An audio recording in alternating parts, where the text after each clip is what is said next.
E aí, nono ano, tudo bom com vocês?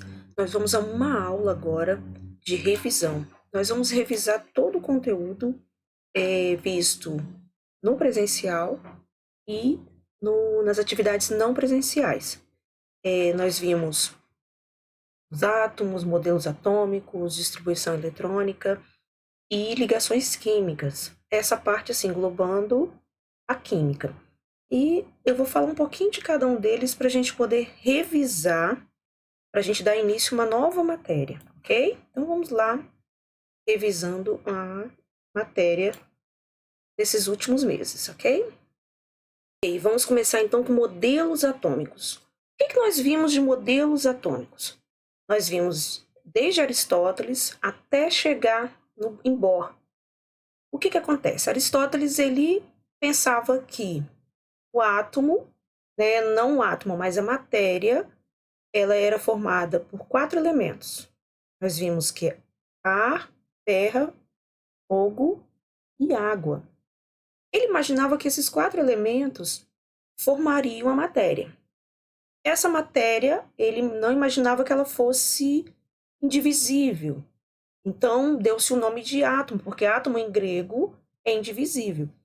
Só que aí os estudos vieram, né, por cientistas, não mais por um filósofo, que Aristóteles era filósofo.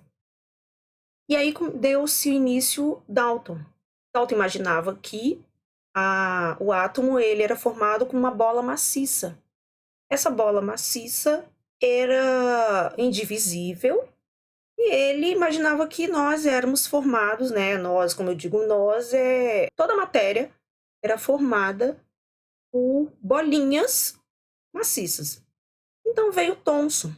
Thomson começou a perceber que essa bolinha ela tinha carga. Ele começou a perceber que ela tinha cargas elétricas. Então ele entendeu que dentro dessa bola maciça existiam cargas negativas. Saía energia, tinha energia.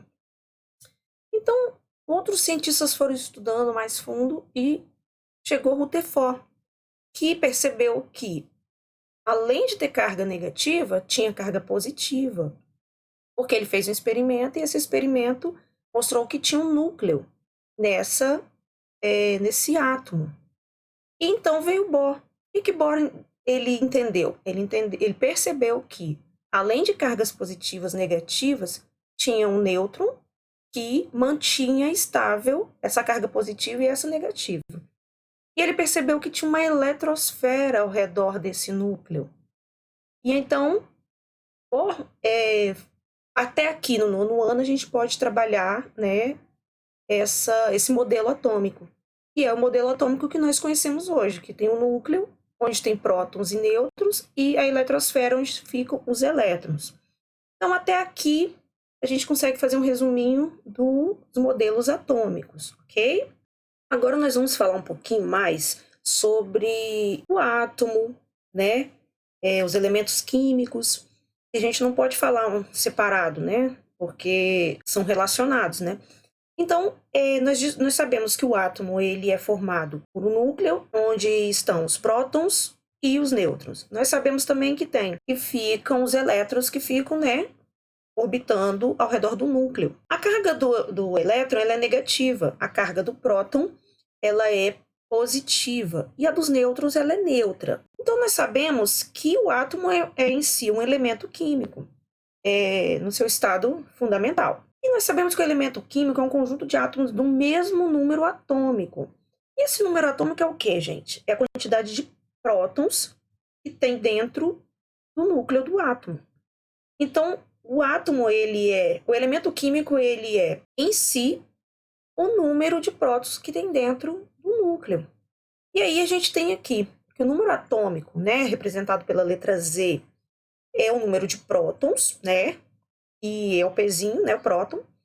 E o número de massa, ele é o número de prótons mais o número de nêutrons, porque o peso do átomo vai vir em cima do número de prótons e nêutrons, porque o elétron, o peso dele é irrisório, não dá para levar em conta por ser muito pequeno. O número de prótons é representado pela letra Z, o número de massa está aqui representado pela letra A, número de massa é o número de prótons mais o número de nêutrons. A gente tem aqui uma representação. A, número de massa, é o prótons mais o nêutron.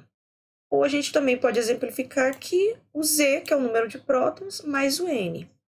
Então, um elemento químico, ele vai ter em sua composição número de massa, né? A gente está vendo aqui na figura. A gente está vendo aqui um elemento químico, hélio. Ele é representado sempre por uma letra maiúscula e acompanhado de uma letra minúscula quando ele precisa desse acompanhamento.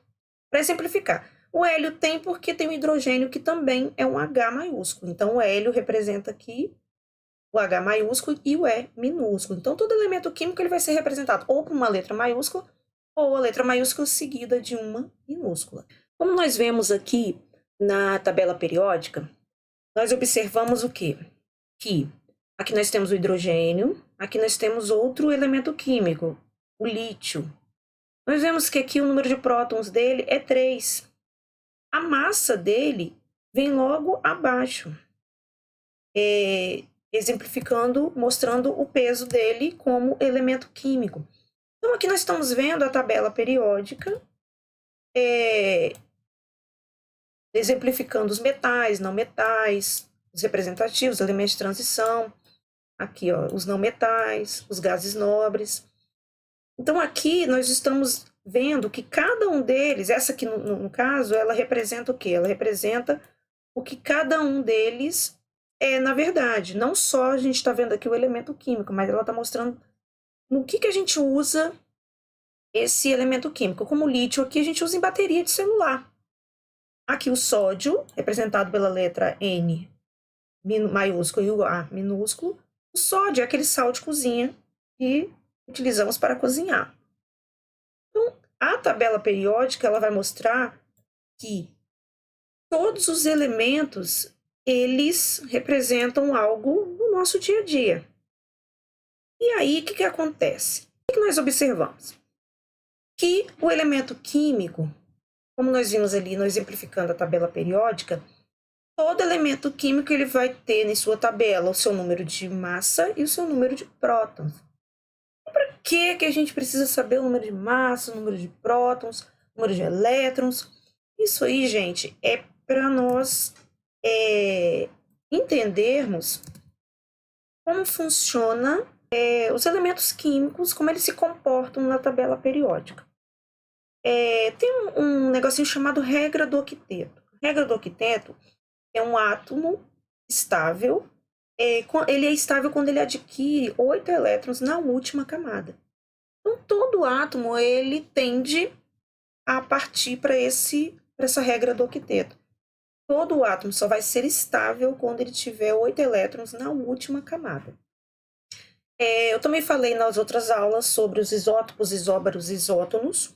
Eu até marquei aqui para vocês com a letrinha P, com a letrinha A e com a letrinha N. Ou seja, o P é o número de prótons, o A é o número de massa e o N é o número de nêutrons. Foi só uma assim, para vocês assim, terem uma noçãozinha de cada um deles. Iso quer dizer igual. Então, aqui a gente já entende que isótopos é o mesmo número de prótons. Então, todo elemento químico que ele tem o mesmo número de prótons, ele vai ser chamado de isótonos. Todo elemento que tiver um número de massa igual, ele vai ser chamado de isóbaro. E todo elemento químico que tiver um número de nêutrons igual, ele vai ser chamado de isótono. Mas por que isso? Porque existem elementos químicos que eles têm o mesmo número de prótons, mas eles diferenciam o número de massa. Então, a gente vai ver que são elementos químicos diferentes, igual aqui no exemplo, isóbaros. Potássio e o cálcio, eles têm o mesmo número de quê, gente? De massa. Olha lá, mesmo número de massa. Só que eles diferenciam em quê? O número de prótons. Então, o número de prótons deles é diferente. Então, eles são considerados isóbaros. Aqui nós vemos que o cloro e o cálcio, eles têm o mesmo número de nêutrons, mas o número de prótons dele é diferente. Então, eles são chamados de isótons. Eles são átomos que aparentemente são iguais em determinadas partes específicas, mas são elementos químicos diferentes. Eles só se igualam em determinadas especificidades, né, do átomo. No caso aqui, o nêutron ele tem o mesmo número de nêutron no cloro e no cálcio, mas eles têm número de prótons diferentes. São elementos químicos diferentes. Aqui nós vamos falar um pouquinho da tabela periódica. Todos os elementos da tabela periódica, todos os elementos químicos, eles estão dentro da tabela periódica. Não existe um elemento químico que está aí perdido, que já tenha sido conhecido pelos cientistas, que não esteja na tabela periódica. E eles são representados por siglas, como eu já falei anteriormente. Aqui a gente tem um exemplo do átomo, né, do elemento químico ferro.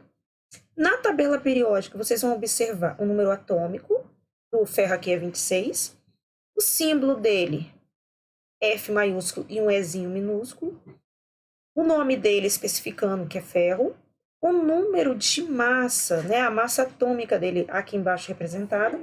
Em algumas tabelas periódicas vão vir a distribuição eletrônica dele, como a gente está vendo aqui. Quando falamos em tabela periódica, precisamos ter em mente que ela se divide em famílias ou grupos e períodos. As famílias, elas são formadas em colunas. As colunas da tabela periódica são as famílias ou grupos.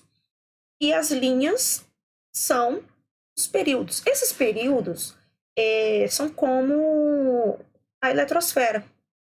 Então, cada período representa o número de elétrons que vai ter ali naquela eletrosfera, porque o número de elétrons e prótons, eles são os mesmos. Então, na tabela periódica, a gente especifica o número de prótons, porque o de elétron é a mesma coisa. Então, as linhas, como nós vemos aqui, as linhas são compostas por elementos seguindo a ordem da eletrosfera no átomo, ou seja, sua distribuição eletrônica. O sódio, por exemplo, ele tem 11 elétrons, ou 11 prótons. O magnésio, que fica ao lado do sódio na tabela periódica, ele tem 12 prótons. O alumínio, ele fica na mesma linha do sódio e do magnésio, ele vai ter 13 prótons. Então, se você observar, vai só aumentando até chegar no 18, que é um elemento dos gases nobres, porque são elementos estáveis, eles não precisam nem ganhar e nem perder elétron. Então, a tabela periódica ela é dividida em linhas, que são como a eletrosfera, como nós vemos na distribuição eletrônica. E aí a gente tem as famílias, que são as colunas. As famílias, como eu coloquei aqui no exemplo, os metais alcalinos, que é a primeira tabelinha, a primeira coluninha. Aqui no exemplo da tabelinha periódica, o que nós estamos vendo? Aqui é a coluninha dos metais, tirando o hidrogênio, a partir aqui do lítio, nós vemos a coluna dos metais alcalinos. Segunda coluninha ou grupo, nós vemos metais alcalinos terrosos. Aqui são os elementos, em amarelo aqui, são os elementos de transição, né? Também são metais. Já aqui, nós temos metais e ametais. E aqui a última coluna são os gases nobres, aqueles que eu falei com vocês, que já são estáveis, eles não precisam nem ganhar e nem perder elétron. A tabela periódica, ela é formada por colunas, né, como nós vimos aqui, que são as famílias ou grupos, e as linhas, que são os períodos, como nós vemos na distribuição eletrônica. Como nós vemos aqui, ó, 3, 4, 5, 6, 7, 8, 9, 10. Aqui está distribuído por números de próton que tem em cada átomo. Então, é como se fosse a eletrosfera. A eletrosfera aqui, ó. A gente consegue ver o número de elétrons, que é o mesmo número de prótons no núcleo, certo? Então, vamos dar sequência ao nosso resumo. Eu falei para vocês sobre as ligações químicas. Ligações químicas é um pouquinho mais diferente do que vocês estão vendo no decorrer agora das aulas presenciais e não presenciais. Existem ligações químicas iônicas, covalentes e metálicas.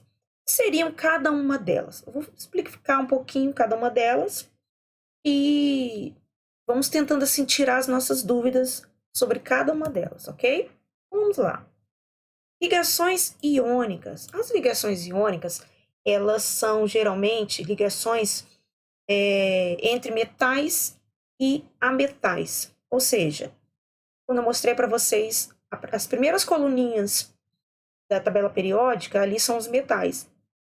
A parte central da tabela periódica também são metais. Já a parte do canto esquerdo da tabela periódica são os metais, um pouco de metais e ametais. As ligações iônicas, elas são ligações no seguinte: o átomo ele precisa daquela regrinha do octeto. Lembra que eu falei para vocês que o átomo, para ser estável, ele precisa de 8 elétrons na última camada. Então, ele precisa de 8 elétrons na última camada, que é a camada chamada camada de valência. Para ele chegar a ser estável e ter esse número de 8 elétrons na última camada, ele precisa ou receber elétron ou perder elétron. Quando ele, nesse caso aqui, eu vou dar um exemplo, antes da gente continuar. Nós temos aqui, ó, sódio. Sódio é um metal. Ele tem 11 elétrons. Fazendo a distribuição eletrônica aqui dele, ele tem uma camada, 2 camadas, 3 camadas. Ele tem 3 camadas. Na última camada, ele tem 1 elétron. Para ser estável, ele precisa de quanto? Ele precisa de 8. Se ele precisa de 8 ele só tem 1, vamos ver o que nós vamos fazer. Ele vai se juntar com o cloro. O cloro aqui, ele tem uma camada, 2 camadas e 3 camadas. Olha que interessante. Na última camada, ele tem 7 elétrons. Se ele tem 7 elétrons, ele precisa de mais um para se tornar estável. O que fica mais fácil fazer aqui? O sódio pegar 7 elétrons do cloro ou o cloro pegar 1 elétron só do sódio? Aqui nós vemos então o quê? Que o sódio, ele irá doar. Ele vai doar o seu elétron. Aquele único elétrozinho que ele tem, ele vai doar o cloro. Doando esse único elétron, o cloro vai ficar com quanto, gente? Quanto é que ele vai ter aqui? Ele tinha 7. O sódio tinha 1. Ele vai ficar com 8. E o cloro vai ficar estável, da mesma forma. Então, os dois vão entrar num consenso aqui e eles vão ficar estáveis, vão ficar em seu estado estável. Aí sim eles vão formar um elemento químico, o cloreto de sódio, que é o sal de cozinha. Mas para que acontecesse isso, eles precisavam entrar nessas ligações iônicas, para que um recebesse o elétron do outro, né? Um doasse e o outro recebesse. Quando a gente fala que o elétron que ganhou, o átomo que ganhou o elétron, ele fica negativo, porque o elétron ele tem cargas negativas.